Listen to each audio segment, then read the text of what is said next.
Hey, what's going on? Welcome to the 5th episode of the Gheesling Podcast. My name is Dan Gheesling. Super excited that you decided to put me in your earbuds, your speakers, your Alexa, wherever you are right now. I appreciate you guys dialing in. I want to talk in this episode about how one video can change a lot. And I've been doing the YouTube, Twitch stuff since 2012. And depending on when you're listening to this, it's now 6+ years later, and you just don't know what's going to work at any time. And in particular for me in the past year, one series, really one video, changed a lot. And when I say changed a lot, I got to be careful how I say it, but sometimes one video is all it takes. And what I mean by that is I did a playthrough on a game called Cuphead, and it was a game I was extremely fired up to play. I just really, when I saw the trailer release for it, it just kind of spoke to me. I really like the art style as a platform. Basically, it's like an old school style platform with graphics that look like they're from Steamboat Mickey or whatever the earliest Disney movie was. And so it just really spoke to me. I was really fired up about it. And so I did a playthrough on it for the channel, which at the time, it was a little bit odd to bring it on the channel. I think I was doing a lot of Star Citizen. It didn't fit. However, I just really wanted to play it. And I think it showed through in the video. The videos did extremely well on the channel for whatever reason. I talk from time to time about catching a wave on YouTube, right? Where it's just right place, right time, right piece of content, where it definitely drew in a lot more people than normal. I think the first episode within 24 hours had somewhere between like 6,000 and 9,000 views, which for my channel is extremely disproportionate for what normally happens. And this was like a year or so ago. Actually, let me look up exactly when it was. But anyways, so I did the full playthrough on YouTube, which is, and it did really well for the channel. So it had good views. People were fired up about it. But, and I don't know when it had. All right, so it happened 11 months ago. So it was released on September 29th, 2017. And so the episode 1 now has 13,000 views, which for a random playthrough for me is really good. So anyways, one day, I want to say like 10 episodes, maybe not even 5 episodes into Cuphead, I get this email. And the email says, "Hey, Dan, we would like to license your Cuphead series for our television network." And I'm like, what? And I look at the email. I do start doing some research. And just because, I get a lot of emails and like asking to do things. And a lot of them are just kind of like affiliate, like scam type things. And not scam, because I'm not going to call any companies out, but just like, hey, promote this video and we'll give you a link where you can make 5 cents per sale and shilling out your audience, which, no judgment if people do that. Just for me, it's not something I'm interested in. So I get this email, and that was my initial thought. I'm like, what? Like, is this a real thing? And so I started looking into the company, and at the time, it was just a really weird time to get the email because my business bank account had got hacked, and they're like, hey, we want to license this series from you, but we want your bank account so we can wire you the money. And I'm like, I literally just changed all my business bank account from one bank to another.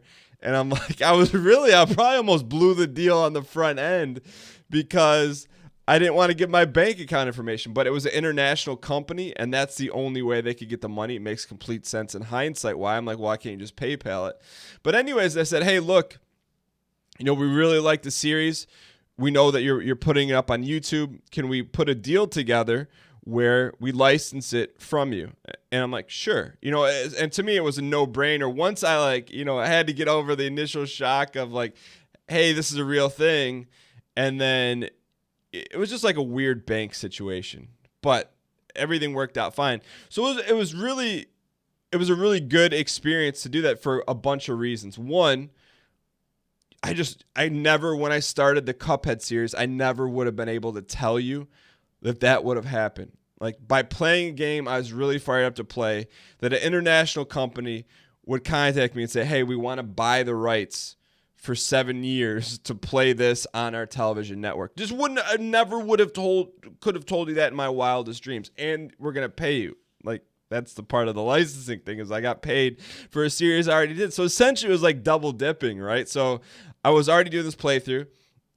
I was having a ton of fun with it. I was getting the revenue money from YouTube, and then another company was paying me a lot of money for the same exact series. Now, I had to do a couple of things different.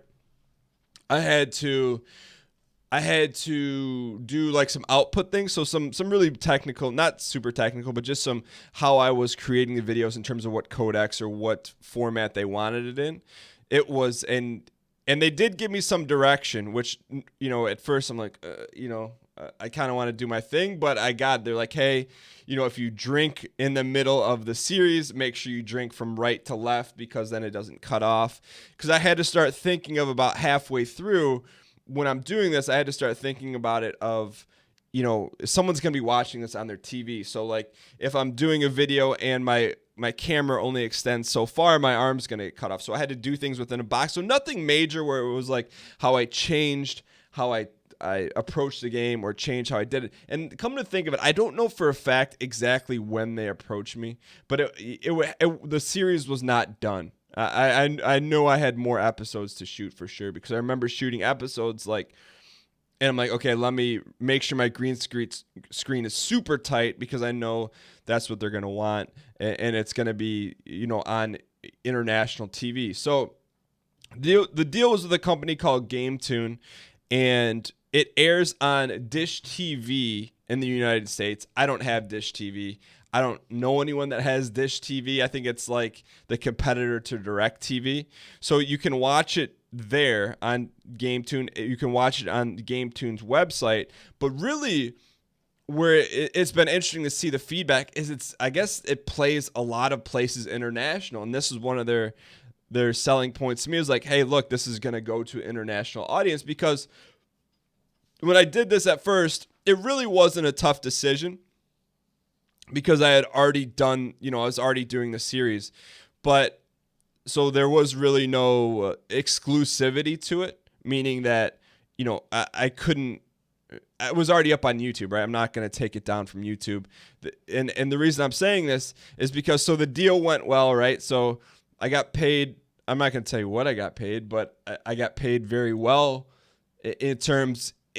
I got paid very well in terms of anything else I had ever done prior gaming related, meaning that, and YouTube, if you have a video, roughly the way I would say it, the fairest way to say it, and I don't know if it's against terms of service, but let's just say hypothetically, if you get about 1,000 views on a video, it's roughly $5 of revenue. That's kind of the way to look at it.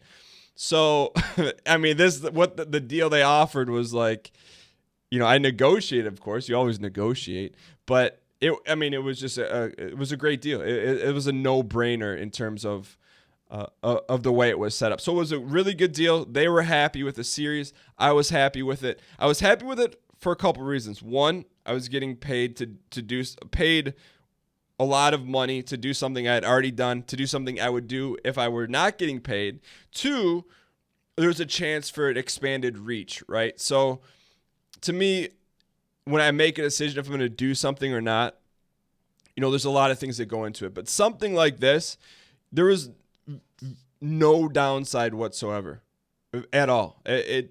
And I thought is a chance to expand the audience, so that maybe someone who's watching on GameTune, if they liked the series enough or if they laughed, they would go online, type in my name, and maybe they would find the YouTube channel or the Twitch channel. So it was really a really, really good deal that all just came from one random video. So we do the Cuphead series, it went well. I'm like, this was cool. I was happy with it. And it was like, I always talk about validation, and especially in terms of the gaming channel. And I don't mean that in terms of like, I need validation to continue on this journey, right? Like, because I'm going to do this whether, things start to tank or whatever.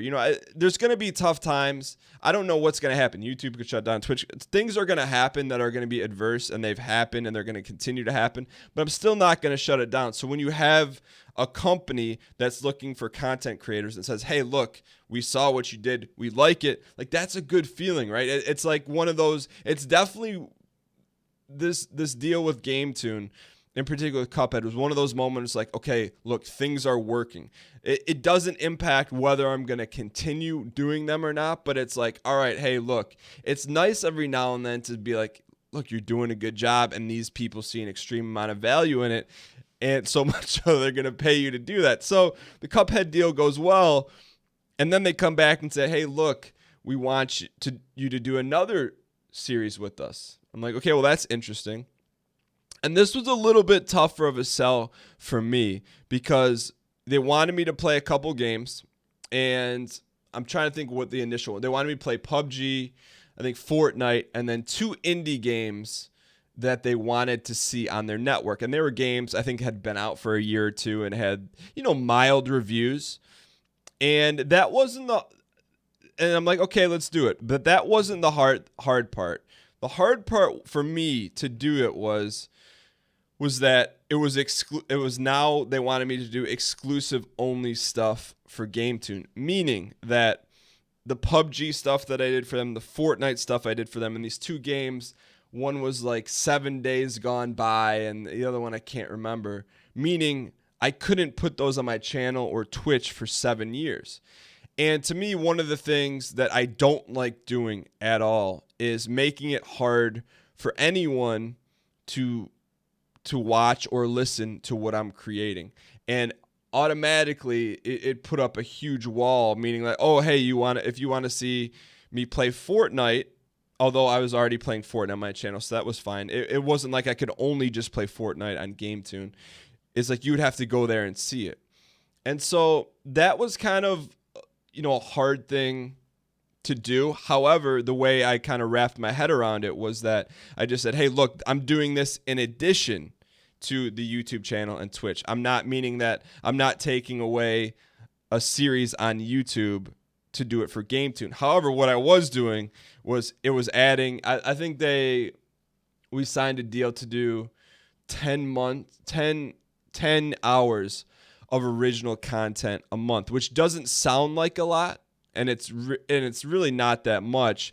But for me, trying to mix that into everything I was already doing, meaning, live streaming on Twitch, doing 2 YouTube series, et cetera, I'm like, that's a lot of time trying to squeeze in. But bottom line, it was a good deal. And if it's a good deal, you find a way to make it happen. So I did that for another month. And then they came back, and I think we did another month of like PUBG, and then I did some of that indie game. It came out by the FTL people, Into the Breach. I did some of that. And so after doing I skipped a step, but anyways, after doing the month of the games they picked, 2 of the games they picked, it was they were games I normally wouldn't play beyond a first look at, and it was kind of a little bit of a trudge through for me, meaning like, and I don't mean to sit here and be like first world problems, but I wasn't playing a game that I normally would select. So the next month I came back and said, hey, look, can I play Into the Breach, PUBG and something else? And like, yeah, let's do it. That's cool. So from that point forward, I didn't play any games that I didn't have, input on. So we did that deal. It was cool. And then it started to get interesting because they said, hey, we want you to play God of War on PS4. And I said, okay, let's do it. But at the same time, some people in my community were like, hey, you're going to play God of War. You're going to play God of War. And so in my head, I'm like, okay, well, there's some people want to see me play it on Twitch. The Twitch show hadn't really been established in terms of what to expect, or at least not like it is now. So it was kind of, in a way in my head, I was kind of like, I feel like, I don't want to say I'm taken away, but there was a chance I might have played God of War for the community.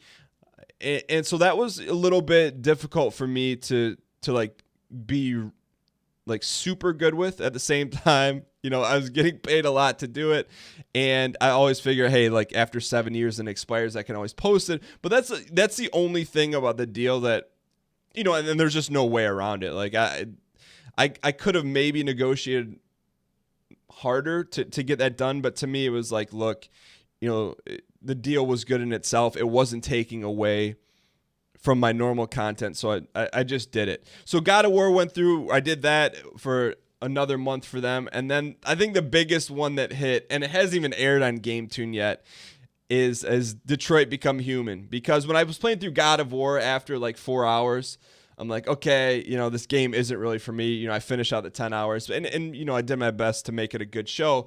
But in hindsight, I'm like, okay, I'm glad I didn't play this on YouTube or Twitch, because it just ended up not being for me. It was the first God of War game that I'd played, and I know a lot of people like really love the game and think it's amazing, and I think it's a really cool game. I actually I gave it to my dad for not for his birthday. I just gave it to him because it's the type of game my dad would like. He really liked it. I think a lot of people like it. I get why they like it. It just wasn't for me. So anyway, so then the next month they're like, hey, we want you to do Detroit Become Human. And I'm like, oh, that's a game that I really want to play. And I think people on Twitch or YouTube would really like to see it as well. And so I did it, and I love the game, and I think it turned out really well, the series for it. And now it's like kind of at the point where it's like, all right, well, let's, I want people to watch it because I think they'll really like it. But it's just hard to get a TV schedule from them, or a schedule of when it's airing. And it's just because I think they're, it's like international times, and they're not doing anything wrong. I can't readily say, hey, if you really wanted to watch me play Detroit Become Human, here's how you do it. And I think that's the difficult part about it. But in the same time, I guess to wrap up this first part of why I started talking about this is that all this happened, and I get paid monthly from this company for doing 10 hours of content. I get paid really well to do it. But what that allows me to do, although it takes 10 hours a month, it allows me way more freedom to do other things on YouTube and Twitch, because I can justify saying, hey, look, I can spend more time doing non-revenue generating activities because I have this money coming in from the channel, from GameTune. So it's like anything. There's good and bad in anything, but the upside, it was so huge on this deal. It paid me really well. It had a chance to grow the international audience, and it was like some form of validation, and created freedom on the back end side of things. And to me, the only downside, which is something I'm very careful about, is like gating my content behind something. But even with that, you could watch it. It's just kind of, you got to jump through some hoops to do it. But to wrap everything up with this, all this happened because of essentially one video that the program director for GameTune saw.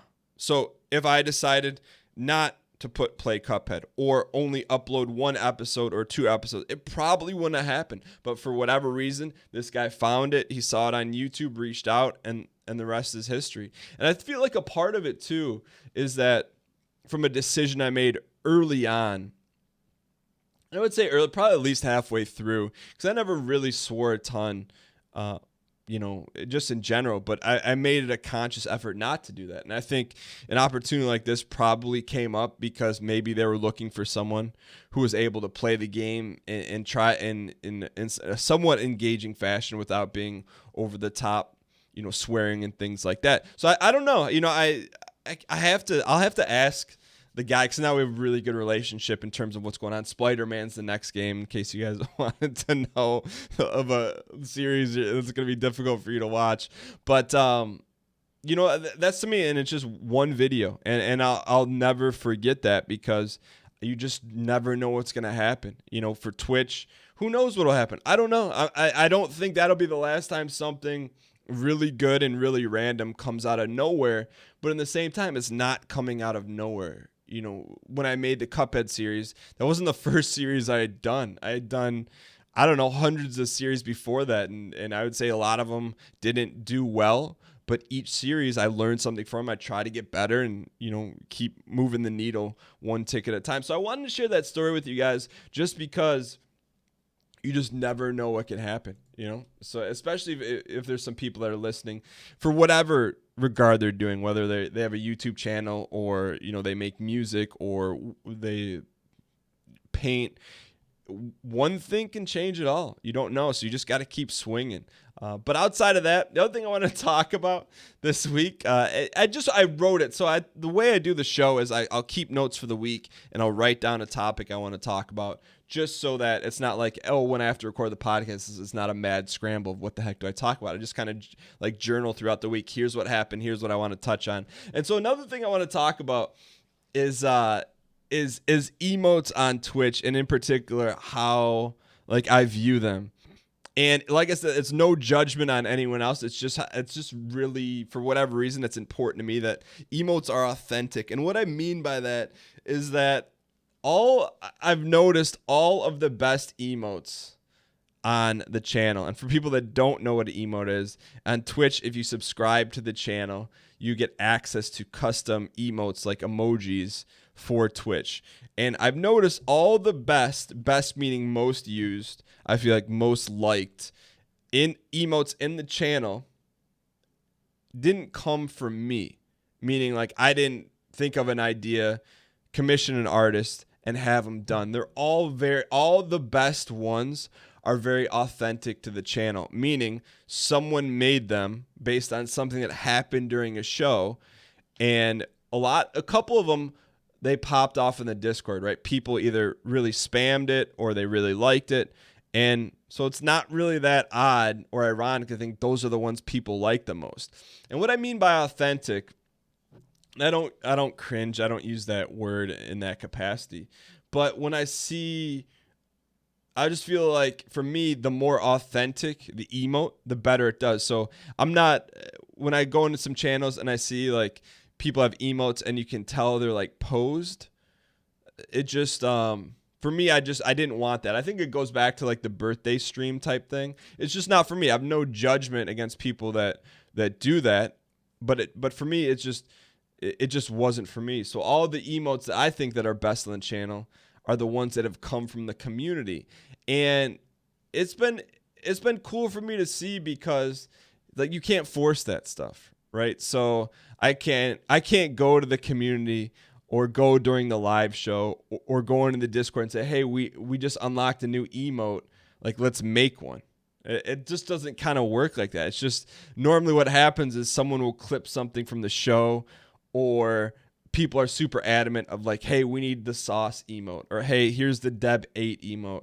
And it's just, I don't know, I really enjoy that stuff because I think partly because it doesn't come from me, meaning that it's people get excited about something or people really like something because for whatever reason, that's what they connect with. And I really like that. And I feel like that's what's super important about the community, is just how authentic it is, right? I'm not big into forcing things. I think people know at this point, if they're around during the show or the YouTube series or whatever I'm doing, they'll know if I'm into it or not, because if I'm not into it, it'll be gone very soon. And I think that when emotes and stuff pop up, it's because everything's just kind of clicking. People are having fun, they're drawn to it. It helps them laugh, and that's the kind of stuff I look for. So I just wrote down for the notes for that. I just said emotes authentic, and so sometimes and I'm not in a position or anything to give advice to other Twitch streamers, but I just feel like that's the best stuff. And when I see people that have a bunch of Twitch emotes that are forced, then I'm just kind of well, I bet they would have more fun with it if it was just kind of what randomly popped up. But I don't know. I can't really speak for the other people's channels. Anyways, so I wrote that down. Other thing I want to talk about was this past Friday show. It was without a doubt one of the probably the only time I've ever been at a loss for words. Because look, I can talk. I'll talk and I'll make stuff up until the cows come home. But dude, this last Friday, it was just a crazy. There was just a bunch of people just dropping sub gifts everywhere. And to me, I talked about it a little bit in the last episode in terms of adjusting goals. It's not about revenue. It's not about number of subscribers. It's just like about that validation that people like what you're doing. And it's so contradictory because, I think it's only happened, and I talk about this a little bit, over the past 3 to 4 months. Like I'm at a point where I just don't care, right? You guys will hear me say that time and time again. I don't care what other people think in terms of if I'm doing what I like and I'm doing what I'm passionate. I could care less if someone says, why are you doing that? That's dumb or what. I don't care. On the flip side, the stuff I care about, it's like you want that validation that it's working or that people like it. And to me, that when like that kind of stuff happens in the channel, and it happened in an extremely 100%, and it's never happened like that on one show. It was just really overwhelming in a good way. I didn't know what to say. I didn't know what to do. And to me, that's not a position I'm normally never in. I always try to have a couple things planned ahead. So like if X, Y, or even Z happens, I know I have this in the bag to do. And I ran out of tricks in the bag, and it was like, dang, it's just, my expectations for every show are literally zero. I'm at the point now where it's like, hey, I'm going to put on a good show. It'll be great if everyone comes, but I understand you just don't know what's going to happen. So many different things can change, but to me, when stuff happens and you have no expectations, I think that's when it really just kind of like, for me, it hit me. And I was just, the rest of the day, like I came home and, I was talking about my wife, and I'm just like, I didn't know what to do. Like I felt extremely grateful and overwhelmed. And it's like, all right, well, how do we keep moving the needle? When that kind of stuff happens, like I'm the opposite type of person where I don't want to sit back and say, okay, that was great, and then not continue to push the needle, and trying to make things better. So I think if anything, it just continued to add even more juice to the fire in terms of, how do I continue to find ways to make it more creative. And I think it just stemmed from like the more stuff you do that's authentic, the better it's going to do. And for me, I've recently got back into basketball cards. As a kid, I collected primarily basketball cards. I had some baseball cards, but I wasn't into it as much as I was basketball cards. So then, it's like nothing ever just comes up, right? It's a long process. It comes from last year playing NBA 2K18 on the stream. I got really into opening packs. 2K19 came out this year, opened some packs, and I had the idea, I'm like, well, what if I just actually open packs of cards on the show if people did like a sub gift? And I didn't want to do it as a way to like incentivize sub gifting. Like I don't want people to sub gift to open packs, if that makes sense. I just want to do it as like a tip of the cap where it's like, hey, that's a special thing to do. And so I wanted to do something special in regards. So that's how it started. I think like 2 weeks ago, or maybe even a week ago, someone would, drop like a 5 gift subs, and I'd be like, then I would open a pack of basketball cards on the show in the middle of Tarkov or Dark Souls. Not related at all, but it was something fun and something that, I thought people may like. And then last Friday it exploded. So now there's this thing.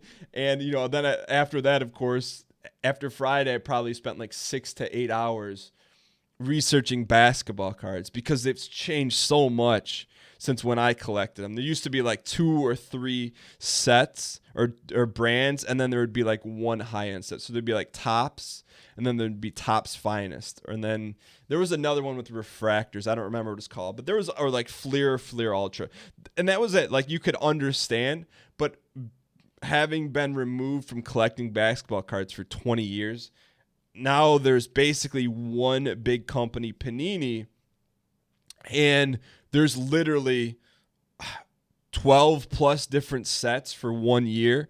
And some of them are like come in one box with one pack with one card in it. Some of them comes with one box with 4 packs with 2 cards in it and an autograph booklet. There's just so much to it. And I'm like, I need to learn a little bit about this because, I want to have some idea of what the heck is going on. So that kind of spiraled into that. And one of the things I'm conscious of, especially this week moving forward, is I want to be careful how I manage that, because on Friday, it was insane. I couldn't even tell you how many card packs we opened, how many different people gifted subs on the channel.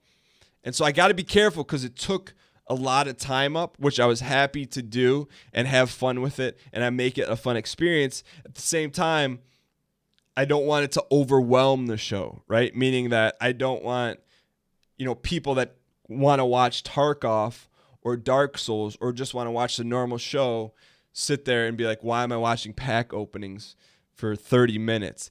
So I think part of it is finding this balance. I'm going to try some different stuff this week in terms of, how to segment that out if it continues to happen, which I'm excited about because I love opening the cards. I love making a show of it. But I just, I'm very conscious of that now because during the pack opening, I was keeping an eye on chat. What's going on? What are people saying? And do people like this? And I think bottom line, I'm extremely grateful because I think a lot of the community just likes to hang out and have fun regardless of what's going on, which is a nice thing.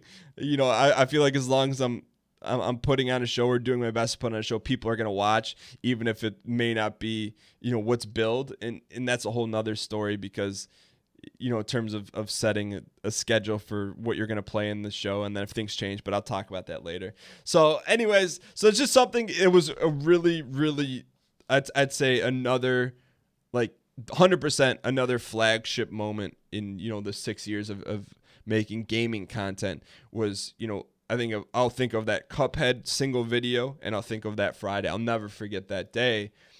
And, stuff like that. I just want to reiterate, stuff like that just doesn't happen. It's like 6 years of doing it kind of leads up to these moments of like, oh, that was cool. But I never could have told you that was going to happen. So anyways, I want to move on to the next thing real quick is, and we won't talk about a ton of it on the podcast, but every now and then, stuff with Big Brother will pop up. And this past week I did TMZ sent me a text message like, hey, will you talk about the stuff going on with Big Brother? And I don't typically talk a ton about Big Brother anymore just because it's not my focus, but I decided to do it. And there was some thought that went into it because when people hear TMZ, there was definitely a connotation around it. I've been fortunate where all the stuff that I've had on TMZ has all been pretty positive. It's usually was like the announcement or when I got engaged or married or stuff about, having a kid. So it was like, it's all been positive for me, but I know there's like a different connotation around it in general. So I was careful about how I approached it because I wanted to approach it like I do the Twitch show. I wanted to talk positive. I didn't want to talk about anything negative. If something negative was brought up, I wanted to find a way to make it positive just because I don't want to put that stuff out there. It's just not what I'm about. So that was part one. And then, when you do an interview like this, you have to think, what's the upside? What's the downside? To me, the downside was that there was a chance, that it could turn negative, not by my own doing, right? Meaning that maybe they're trying to catch a clip, they're trying to catch a clip of or snapping a headline, right? And I'm very aware when I do press stuff like this that if I say it, they can cut it however they want. So I just have to be careful when I do something like that, what I say, because I don't want to jeopardize anything over, a TMZ article. But on the flip side, it went really well, meaning that the person that I interviewed with was really cool. It was really kind of above board. What they told me they were going to ask me, they asked me. It was really, to be honest, it was a really good experience. I come out and I see the headline the next day in the article. I'm like, the headline isn't what I said at all. It was literally not the headline at all. So I don't want to talk too much about that, but it ended up getting fixed, which I was really surprised about. I was actually really happy with it, and it worked out. But anyways, so I talked about the downside. The upside for me in terms of why I did it, and on the podcast, this is where it's like there's no character, there's no BS. I did it because I thought there would be, if there's a chance that someone sees that interview and they were a fan of Big Brother, or whatever that would maybe lead someone to Google me, and maybe that person was into gaming, and maybe that person would come to the community Discord to hang out. That's why I did that interview. So someone may say, well, Dan, the odds of that happening are very small. Yes. You want to know the odds of that happening if I don't do the interview? 0. So that's why if I do something on a big publication like that to talk about Big Brother, that's why I'm doing it. You know, there was also an ancillary reason of, you know, trying to bring some positivity to stuff going around Big Brother at the current time. But that's why, you know, and so now I'm in the mindset of saying yes before I say no. So something like this, I would have immediately said no a year ago. But now it's like, okay, is there a chance that one person may find the channel or the Twitch show by doing this interview? If yes, then I'm probably going to do it. And so, other thing I didn't know about it, I didn't know it was going to be on TV. I got some text from some people like, hey, you were on TV. I didn't know that. I thought it was just going to be on the website. So do I think there's a small chance that it had to bring some more people to the community? I do. So that's why I did it. And I wanted to share that with you because I hope it makes sense. If you see me do stuff like that, that's why I'm doing it.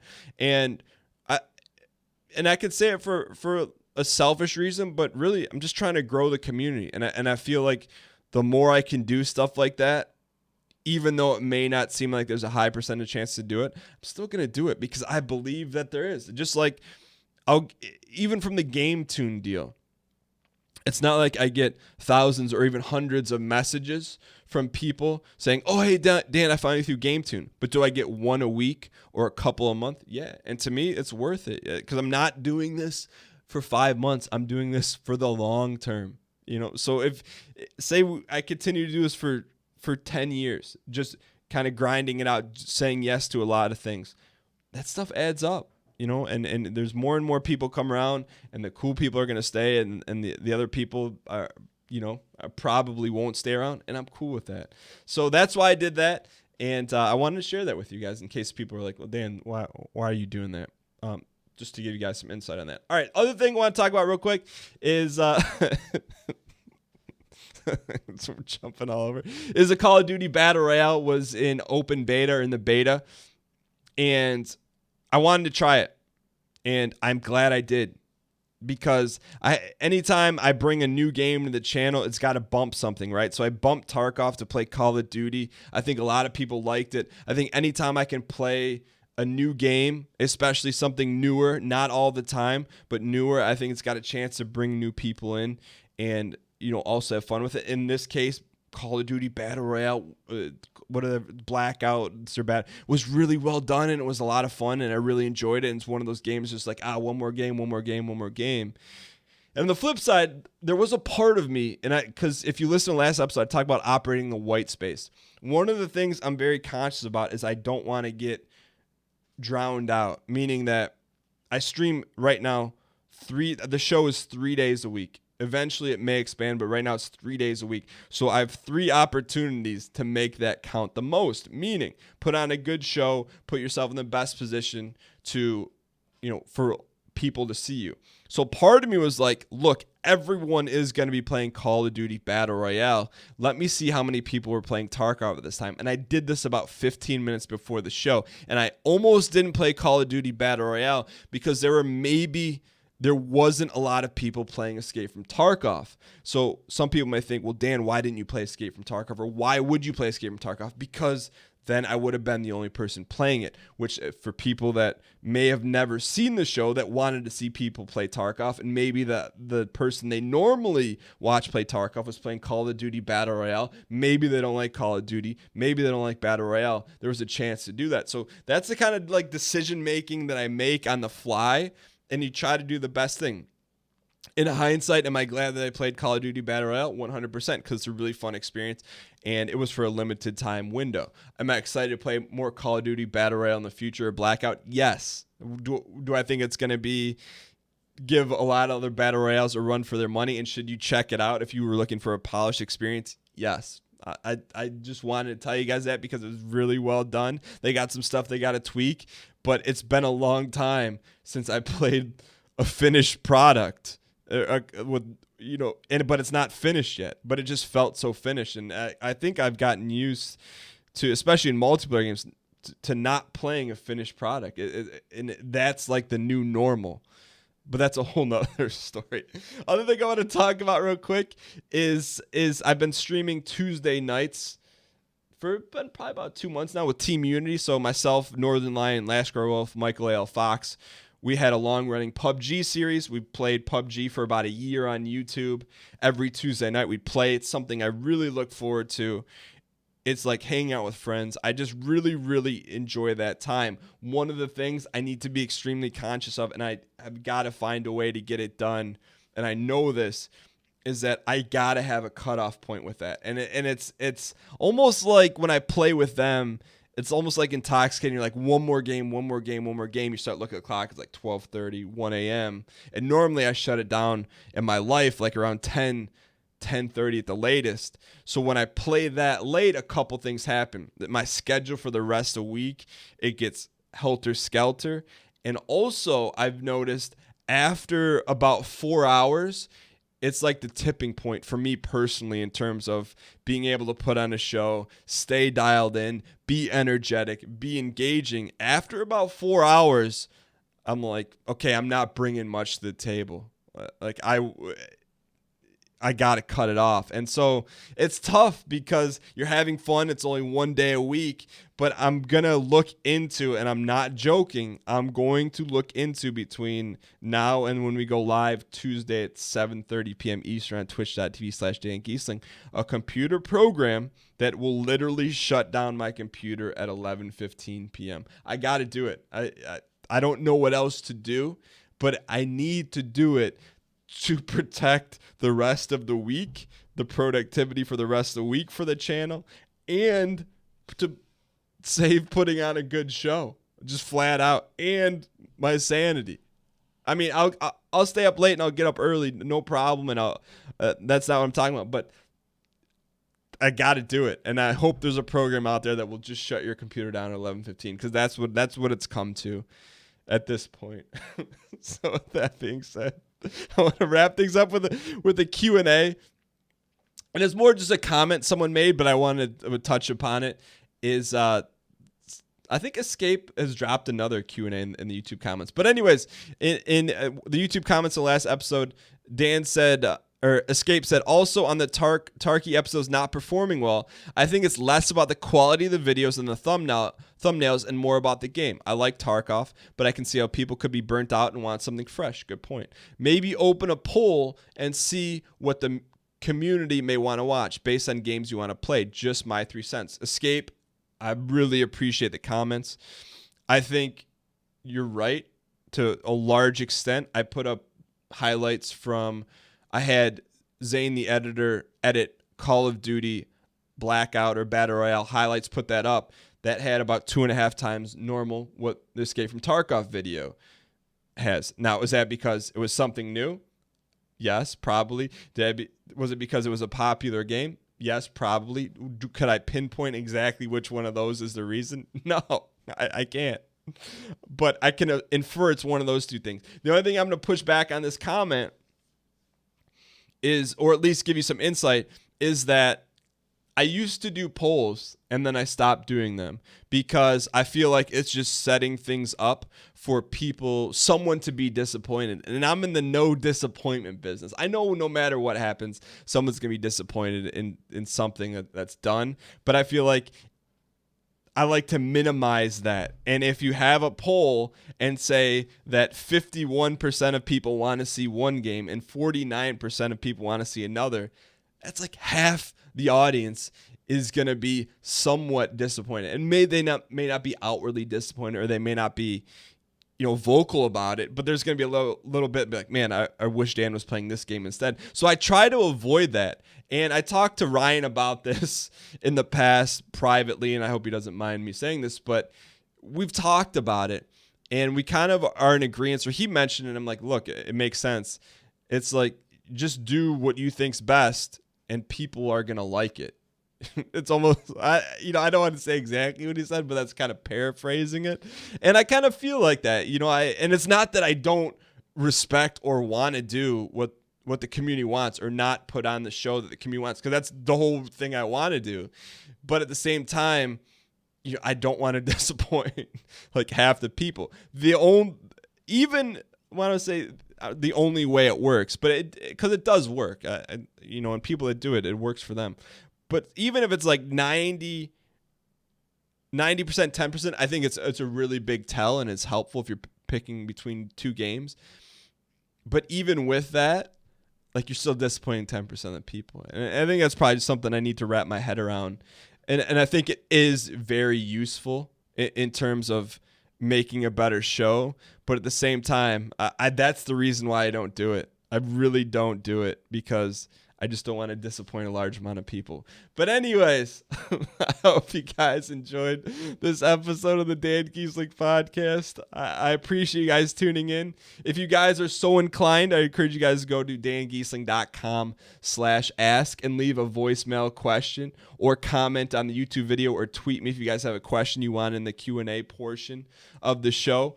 Also, you guys want to check out our live show? We go live Mondays, Wednesdays, and Fridays on twitch.tv/Dan Gheesling. Hope you guys enjoyed the show. And I hope you guys were distracted, entertained, a little bit of escapism, and a little bit more, got a little sprinkle of high stepping away, a little bit more positive than you were when you first listened to the show. Thank you guys so much for tuning in, and I will see you guys next week. Later. Hey, and if you're watching this on YouTube, let me know what you think in the comments below. You guys got any questions? Let me know. This is the YouTube exclusive outro, because you guys don't get the intro or outro, because I am not editing this episode, because we're rolling. And I'll see you guys next time. Later.